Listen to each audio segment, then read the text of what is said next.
ওম শ্রী গণেশায় নমঃ। মহাকবি গোস্বামী তুলসীদাসের শ্রীরামচরিতমানসের অযোধ্যাকাণ্ড। হে দীন শরণ, হে কৌশলেশ্বর, হে কৃপালু, সে নির্দিষ্ট কাল অতিবাহিত করবার সময়ে এই দাসের যাতে আপনার শ্রীচরণ দর্শন হতে থাকে তার উপায় বলে দিন। হে শ্রীপ্রভু, আপনার প্রীতিবন্ধনে পুরজন, পরিজন, প্রজা সকলেই পবিত্র ও আনন্দময় থাকেন। তারা আপনার জন্য ভবদুঃখ অর্থাৎ জন্ম মৃত্যু দুঃখ জ্বালায় দগ্ধ হতেও প্রস্তুত থাকেন। শ্রীপ্রভুর অসাক্ষাতে তাদের পরম পদও আকর্ষণ করে না। হে প্রভু, আপনি বুদ্ধিমান, আপনি অন্য সকলের সঙ্গে এই সেবকের অন্তরের অভিরুচি, অভিলাষ ও অবস্থান জানেন।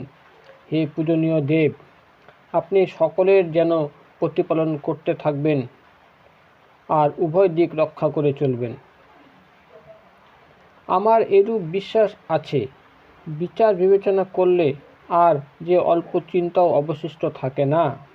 এই বিশ্বাসের মূলে রয়েছে আমার দিনহীন ভাবের সঙ্গে শ্রীপ্রভুর অনুপম প্রীতি, যা আমাকে হঠকারিতা করতে প্ররোচনা দেয়।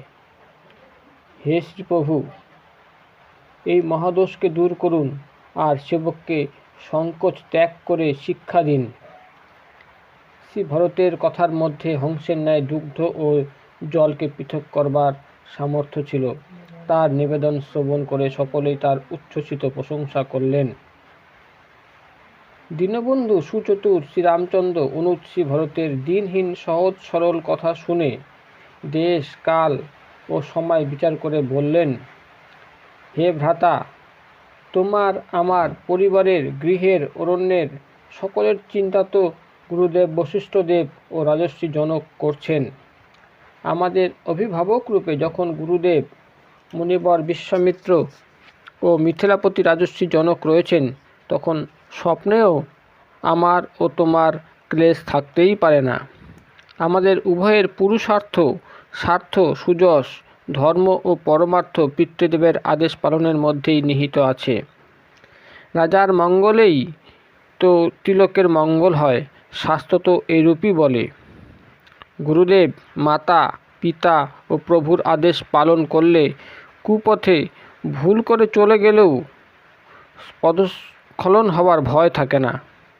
এই বিশ্বাসে প্রতিষ্ঠিত থেকে সকল চিন্তা ছেড়ে অযোধ্যা গমন করে নির্দিষ্ট কাল পর্যন্ত তার প্রতিপালনে নিত্যযুক্ত হও।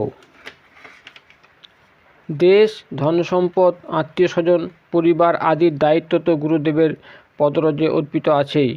তুমি কেবল মুনিবর বশিষ্ঠদেব, মাতা সকল ও মন্ত্রীদের পরামর্শ অনুসারে রাজ্য, প্রজা ও রাজধানী প্রতিপালন করে যাবে।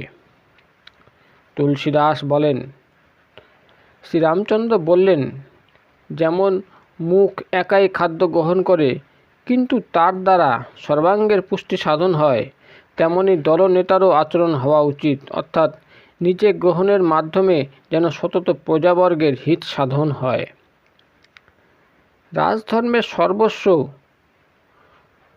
ষাট বস্তু তো এইটুকুই, তা মনের মধ্যে মনোরথসম সুপ্ত অবস্থায় থাকে। শ্রী রঘুনাথ অনুজ ভরতকে বহুভাবে বোঝাতে লাগলেন, তবু অবলম্বন ছাড়া শ্রী ভরতের মনে সন্তোষ ও শান্তি প্রতিষ্ঠিত হচ্ছিল না।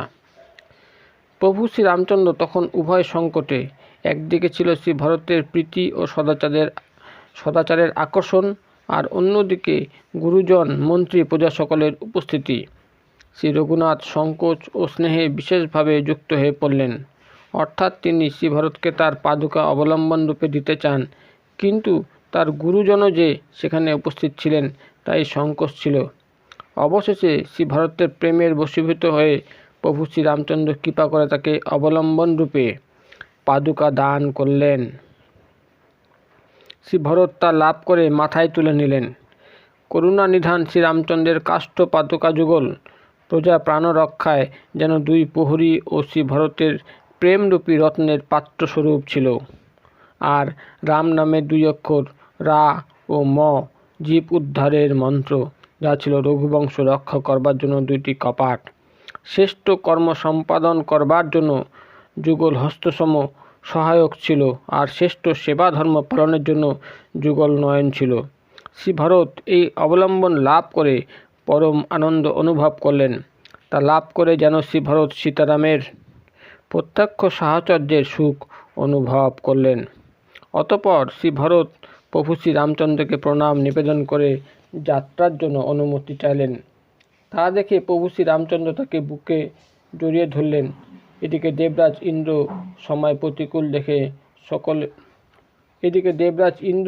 প্রতিকূল দেখে সকলের মন বিক্ষুব্ধ করে দিলেন। দেবরাজ ইন্দ্রের সেই কুটিল পদক্ষেপও সকলের জন্য কল্যাণকর রূপে দেখা দিল। নির্দিষ্ট কালের পর আবার মিলিত হওয়ার আশাসম তা বেঁচে থাকবার এক বিশেষ অবলম্বন রূপে দেখা দিল।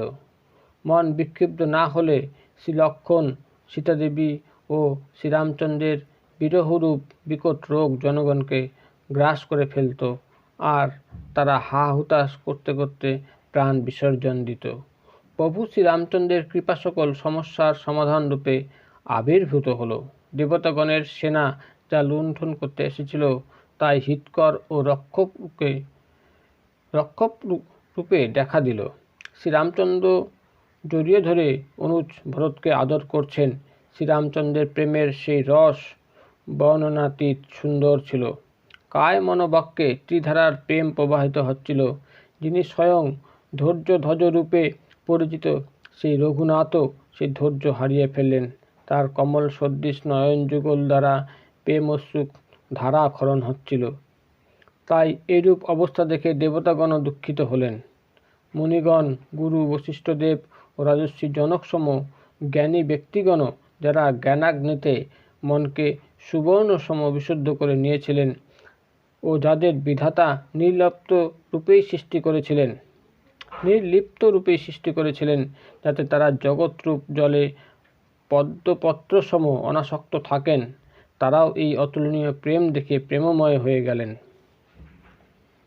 মুনিগণ, গুরু বশিষ্ঠদেব ও রাজর্ষি জনকসম জ্ঞানীগণও শ্রীরামচন্দ্র ও শ্রী ভরতের অনুপম অপার প্রেম অবলোকন করে বিবেক বৈরাগ্য সহিত কায়মানবাক্যে সেই প্রেমে নিবজ্জিত হলেন। যেখানে রাজর্ষি জনক ও গুরু বশিষ্ঠদেবের বুদ্ধির গতিও প্রবেশ করতে কুণ্ঠাবোধ করে, সে দিব্য প্রেমকে লৌকিক আখ্যা দেওয়া দোষের হবে। শ্রীরামচন্দ্র ও শ্রী ভরতের বিয়োগ দৃশ্য বর্ণনা শ্রবণ করলে জনগণ কবিকে কঠোরচিত্ত জ্ঞান করবেন। এই সংকোচ রস বাণীর অগোচর, অতএব কবির সুন্দর বাণী সেই অলৌকিক প্রেমকে সবিস্তারে বর্ণনা করতে সংকোচ বোধ করল। শ্রী ভরতের সঙ্গে এইভাবে মিলিত হয়ে শ্রী রঘুবীর তাকে প্রবোধ দিলেন। অতঃপর প্রভু শ্রীরামচন্দ্র অনুজ শ্রী শত্রুঘ্নকে বুকে জড়িয়ে ধরলেন। সেবক ও মন্ত্রী মহাশয় শ্রী ভরতের ইচ্ছা বুঝতে পেরে নিজ নিজ কার্যে যুক্ত হলেন। তখন দুই শিবিরেই নিদারুণ দুঃখের ছায়া নেমে এলো। সকলেই যাত্রা আরম্ভের প্রস্তুতিতে যুক্ত হল। শ্রীপ্রভুর পাদপদ্ম বন্দনা করে ও শ্রীরামচন্দ্রের আদেশ শিরোধার্য করে শ্রী ভরত ও শ্রী শত্রুঘ্ন ভ্রাতৃযুগল চলে এলেন। তারা মুনি, তাপস ও বনদেবতা সকলকে বারে বারে সম্মান প্রদর্শন করে প্রীতি নিবেদন করলেন। শ্রী ভরত শ্রী লক্ষ্মণের সঙ্গে মিলিত হলেন আর শ্রী শত্রুঘ্ন মিলিত হলেন। শ্রী ভরত শ্রী লক্ষ্মণের সঙ্গে মিলিত হলেন আর শ্রী শত্রুঘ্নও মিলিত হলেন। শ্রী লক্ষ্মণ শ্রী ভরতকে প্রণাম করলেন। অতঃপর তারা সকল মঙ্গলের মূল সীতাদেবীর পদরাজ্য মস্তকে ধারণ করে আশীর্বাদ লাভ করলেন এবং প্রীতি সহকারে এগিয়ে চললেন। এইবার অনুজ শ্রী লক্ষ্মণকে নিয়ে প্রভু শ্রীরামচন্দ্র রাজর্ষি জনককে প্রণাম করলেন। অতঃপর তিনি সবিনয়ে তার যশগান করে বললেন, হে দেব, আপনার দয়ার তুলনা হয় না। আপনি সকলকে নিয়ে অরণ্যে এসে কত ক্লেশ ভোগ করলেন। এবার আমাদের আশীর্বাদ দিয়ে নগরে ফিরে গেলে মিথিলাবাসী সকলের মঙ্গল হবে। রাজর্ষি জনক প্রভু শ্রীরামচন্দ্রের কথা ধৈর্য ধরে শুনে যাত্রার প্রস্তুতি করতে লাগলেন। মুনি, ব্রাহ্মণ ও সাধু সকল শ্রীরামচন্দ্রের কাছে ভগবান বিষ্ণু ও ভগবান শিব সমপূজ্য। তিনি সসম্মানে তাদের বিদায় দিলেন। এইবার অনুজ শ্রী লক্ষ্মণকে নিয়ে প্রভু শ্রীরামচন্দ্র শাশুড়ি মাতার অর্থাৎ সুনয়নী দেবীর নিকটে গমন করে তাকে প্রণাম নিবেদন করে আশীর্বাদ লাভ করলেন। অতঃপর অনুসহ প্রভু বিশ্বামিত্র, বামদেব, জাবালি আদি মুনিগণ ও সদাচারযুক্ত আত্মীয় স্বজন, পুরজন ও মন্ত্রী মহাশয়কে যথাযোগ্য বিনয়যুক্ত প্রণাম করে বিদায় দিলেন। অতঃপর প্রভু শ্রীরামচন্দ্র লঘু, মধ্য, বৃহৎ নির্বিশেষে সকল শ্রেণীর জনগণকে সসম্মানে বিদায় দিলেন। শ্রী ভরতজননী মাতা কৈকেয়ীর চরণযুগল বন্দনা করে প্রভু শ্রীরামচন্দ্র পবিত্র ও অকপট চিত্তে তার সঙ্গে মিলিত হয়ে তার সমস্ত সংকোচ ও চিন্তা হরণ করলেন আর শিবিকা সজ্জিত করে তাকে বিদায় দিলেন। এইবার সীতাদেবী প্রাণসম পতিদেবতা শ্রীরামচন্দ্রকে সঙ্গে নিয়ে প্রেম প্রীতিপূর্বক পিত্রালয়ের আত্মীয়স্বজন ও মা বাবার সঙ্গে মিলিত হয়ে ফিরে এলেন। তারপর তিনি গিয়ে শাশুড়ি মাতাদের প্রণাম করে তাদের সঙ্গে দেখা করলেন। তার প্রীতির সবিস্তারে দেওয়ার উৎসাহ কবির চিত্তে নেই। সীতাদেবী তাদের উপদেশ ও মনোবাঞ্ছিত আশীর্বাদ লাভ করলেন। উভয় পক্ষের শাশুড়ি মাতা ও পিত্রালয়ের পিতামাতার প্রেম প্রীতি তাকে বহুক্ষণ আচ্ছন্ন করে রাখল। এইবার শ্রী রঘুনাথ মাতা সকলের জন্য সুন্দর শিবিকা আহ্বান করলেন আর তাদের সসম্মানে তাতে উপবেশন করালেন। সীতাদেবী ও শ্রী লক্ষ্মণের সঙ্গে প্রভু শ্রীরামচন্দ্র তখন সকলের হৃদয় মন্দিরে অধিষ্ঠান করছিলেন। সকলেই তখন সেই গর্ভগৃহের দিকে একাগ্র দৃষ্টি রেখে আনমনে পথ চলছিলেন। বাহনের গো, অশ্ব, গজ আদি পশুগণ যখন মরমরা হয়ে ফিরে যাচ্ছিল তখন সংকট ছিল যে তারাও বিশেষভাবে ব্যথিত ও বিষাদগ্রস্ত। গুরু বশিষ্ঠদেব ও গুরুপত্নী অরুন্ধতী দেবীর চরণ বন্দনা করে সীতাদেবী ও শ্রীলক্ষ্মণকে নিয়ে প্রভু শ্রীরামচন্দ্র যুগপৎ হর্ষ ও বিষাদযুক্ত হয়ে নিজ পর্ণকুটিরে ফিরে গেলেন। অতঃপর তিনি সসম্মানে নিষাদরাজকে বিদায় দিলেন। সে অতিশয় বিষাদগ্রস্ত হয়ে ফিরে গেল। তারপর প্রভু শ্রীরামচন্দ্র কোল, কিরাত ও ভিল আদি অরণ্যচারীদের ফিরে যেতে বললেন। তারা বন্দনা করতে করতে ফিরে গেল। এইবার তারা আবার একা হয়ে গেলেন।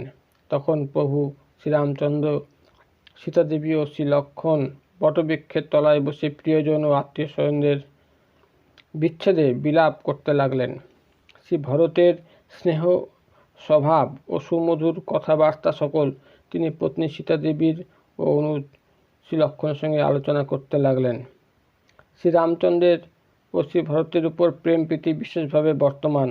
কায় মনোবাক্যে শ্রী ভরতের প্রেম ও বিশ্বাসের কথা শ্রীপ্রভু স্বয়ং নিজ মুখে বর্ণনা করতে লাগলেন। সেই কথা শ্রবণ করে চিত্রকূটের পশুপক্ষী, জলচর, মৎস্য সহ যাবতীয় জড় ও চেতন জীব দুঃখে বিষণ্ণ হয়ে পড়লেন। শ্রী রঘুনাথের অবস্থা প্রত্যক্ষ করে দেবতাগণ তাদের দুঃখের কথা নিবেদন করলেন। প্রভু শ্রীরামচন্দ্র তাদের প্রণাম করে অভয় দিলেন। তারা ভয় থেকে মুক্ত হয়ে প্রসন্ন হয়ে ফিরে গেলেন। অনুজ শ্রী লক্ষ্মণ ভার্যা সীতাদেবীকে নিয়ে প্রভু শ্রী রামচন্দ্র নিজ পর্ণকুটিরে স্বমহিমায় বিরাজমান রয়েছেন। তাদের দেখে মনে হচ্ছিল যেন বৈরাগ্য, ভক্তি ও জ্ঞান মূর্তি পরিগ্রহ করে শোভমান রয়েছেন। মুনি, ব্রাহ্মণ, গুরু বশিষ্ঠদেব, শ্রী ভরত ও রাজর্ষি জনক সকলেই শ্রীরামচন্দ্র বিরহ সন্তাপ ক্লিষ্ট হয়ে পড়েছিলেন। তারা শ্রীপ্রভুর গুণ সকল রোমন্থন করে নিঃশব্দে পথ চলছিলেন। প্রথম দিন যমুনা পার করে তারা ওপারে উঠলেন। সেদিন তাদের উপবাসেই কেটে গেল। দ্বিতীয় বিরতি গঙ্গা পারে সিংহবেরপুরে হলো। সেখানে রামসখা নিষাদরাজ তাদের জন্য সুবন্দোবস্ত করলেন। পথে গোমতী নদীতে নেমে সকলে স্নানাদি করে চতুর্থ দিনে অযোধ্যায় উপনীত হতে সক্ষম হলেন। রাজর্ষি জনক 4 দিন অযোধ্যায় কাটালেন। রাজকার্য ও আনুষাঙ্গিক ব্যবস্থাদি করে ও মন্ত্রী মহাশয় গুরুদেব ও শ্রী ভরতের উপর রাজ্যভার ন্যস্ত করে তবে তিনি মিথিলায় গমন করলেন। শ্রী গুরুদেবের আদেশ শিরোধার্য করে প্রজাগণ সুখে অযোধ্যায় দিন কাটাতে লাগল। প্রজাগণ শ্রীরামচন্দ্রের আবার দর্শন লাভের জন্য ব্রত উপবাস করতে শুরু করলেন। তাদের মন আভরণ ভোগ সুখ সকল ত্যাগ করে নির্দিষ্ট কাল অর্থাৎ বনবাসকাল শেষ হবার আশা নিয়ে বেঁচে রইল। শ্রী ভরত মন্ত্রী মহাশয় ও অন্যান্য বিশ্বাসী সেবকদের দায়িত্ব নিতে উদ্বুদ্ধ করলেন। তারা নির্দেশ পেয়ে নিজ নিজ কার্যে সংযুক্ত হলেন। এইবার শ্রী ভরত অনুজ শ্রী শত্রুঘ্নকে ডেকে করণীয় কার্য সম্বন্ধে বললেন। তিনি শত্রুঘ্নকে মাতা সকলের সেবার দিকে বিশেষভাবে দৃষ্টি রাখতে বললেন। ব্রাহ্মণদের ডেকে শ্রী ভরত হাত জোর করে প্রণাম করে যথাযোগ্য কার্য প্রদান করে বিনয়ের সহিত নিবেদন করলেন, কার্য ছোট বড় মন্দ ভালো যাই হোক না কেন আপনারা তার প্রতিবিধান করবেন, এতে কোনো সংকোচ করবেন না। শ্রী ভরত তারপর পরিবারের সদস্যদের, নাগরিকদের ও অন্যান্য প্রজাদের প্রশ্নের উত্তর দান করে তাদের সুখে বসবাস করতে বললেন। অতঃপর অনুজ শ্রী শত্রুঘ্নকে নিয়ে তিনি গুরুদেব সকাশে গমন করলেন। গুরুদেবকে দণ্ডবৎ প্রণাম নিবেদন করে উঠে হাত জোর করে তিনি নিবেদন করলেন, আমি নিয়ম পালন করতে ইচ্ছুক, আপনি অনুমতি দিন। মুনিবর বশিষ্ঠদেব তাই শ্রবণ করে অঙ্গে পুলক শিহরণ অনুভূতি লাভ করলেন। তিনি তখন প্রেমময় হয়ে বললেন, হে ভরত, তুমি তো যা বুঝবে বলবে ও করবে তাই জগতে ধর্মের সার বস্তুরূপে প্রতিষ্ঠিত হয়ে যাবে। শ্রী ভরত শ্রী গুরুর কথাগুলি মন দিয়ে শুনলেন। শ্রী গুরুর অনুমতি ও আশীর্বাদ লাভ করে শ্রী ভরত জ্যোতিষীদের ডেকে শুভ দিনক্ষণ জেনে নিলেন। অতঃপর ত্রিগুণাতীত শ্রী ভরত নির্দিষ্ট শুভক্ষণে শ্রীরামচন্দ্রের কাষ্ঠ পাদুকাকে সিংহাসনে আরোহণ করালেন। তারপর তিনি শ্রীরামজননী মাতা কৌশল্যা দেবী গুরু বশিষ্ঠদেবের চরণে অবনমিত প্রণাম নিবেদন করে রাজ সিংহাসনের কাছে ফিরে এলেন। ধর্মধ্বজ ধীর শ্রী ভরত অতঃপর শ্রীরামের প্রতিভূ সিংহাসনে উপবিষ্ট কাষ্ঠ পাদুকার কাছে অনুমতি নিয়ে রাজপ্রাসাদ থেকে বেরিয়ে এসে নন্দীগ্রামে পর্ণকুটির নির্মাণ করে বসবাস করতে লাগলেন। মস্তকে জটাজুট ও অঙ্গে মণিবস্ত্র বক্কল ধারণ করে ভূমি কর্ষণপূর্বক তিনি তাতে কুশাসন প্রস্তুত করলেন। অতঃপর প্রেমপূর্বক আসনে বসনে বস্তুতে ব্রত ও নিয়মে তিনি ঋষি মুনিগণ পালিত কঠিন ধর্ম আচরণ করতে লাগলেন। বস্ত্র অলঙ্কার আর যাবতীয় ভোগ সামগ্রী তিনি কায় মনোবাক্যে তিনোচ্ছেদন করে প্রতিজ্ঞা করে ত্যাগ করলেন।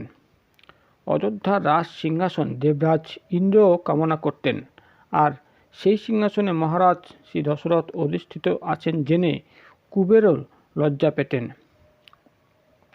এমন লোভনীয় অযোধ্যাপুরীতে শ্রী ভরত চম্পকবনে ভ্রমর সম অনাসক্ত হয়ে নিবাস করতে লাগলেন। যে ব্যক্তি শ্রীরামচন্দ্রের প্রেমাসক্ত হয় সে দেবী লক্ষ্মীর বিলাসকে অর্থাৎ ভোগ ঐশ্বর্যকে বমন করা বস্তুসমূহ ত্যাগ করে আর তার দিকে ফিরেও তাকায় না।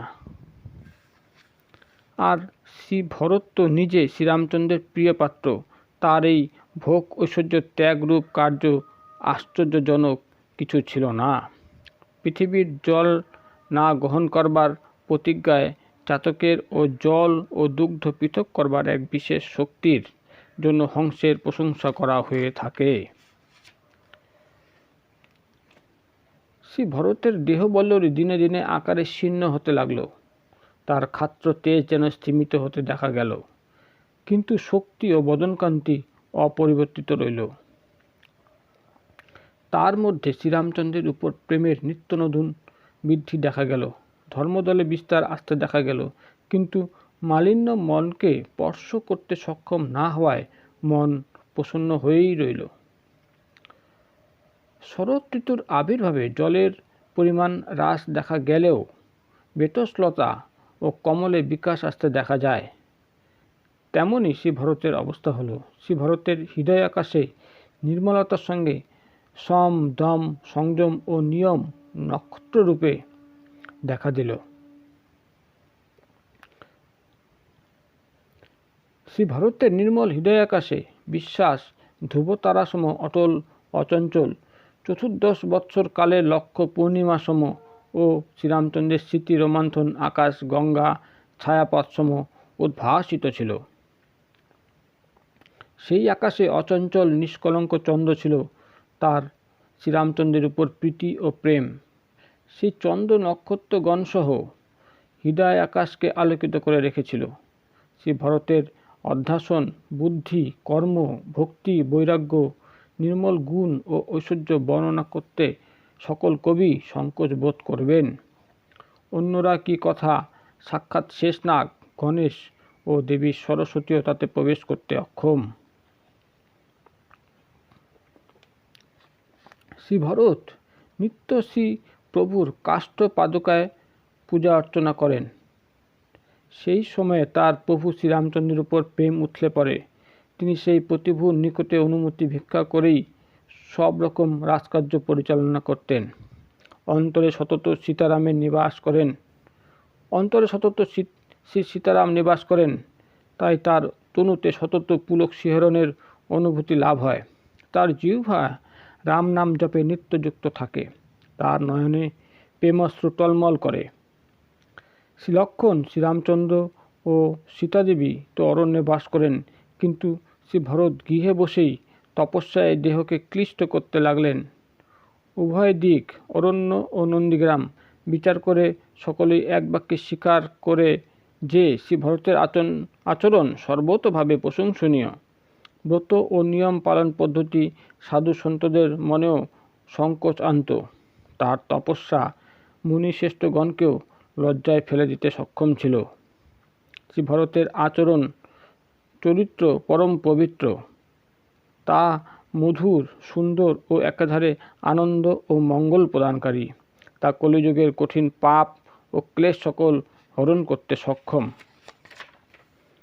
মোহরূপ কালরাত্রিকে বিনাশ করতে তা সূর্যসম। তা পাপ পুঞ্জরূপ হস্তির জন্য সিংহসম। সকল সন্তাপ হরণে সক্ষম।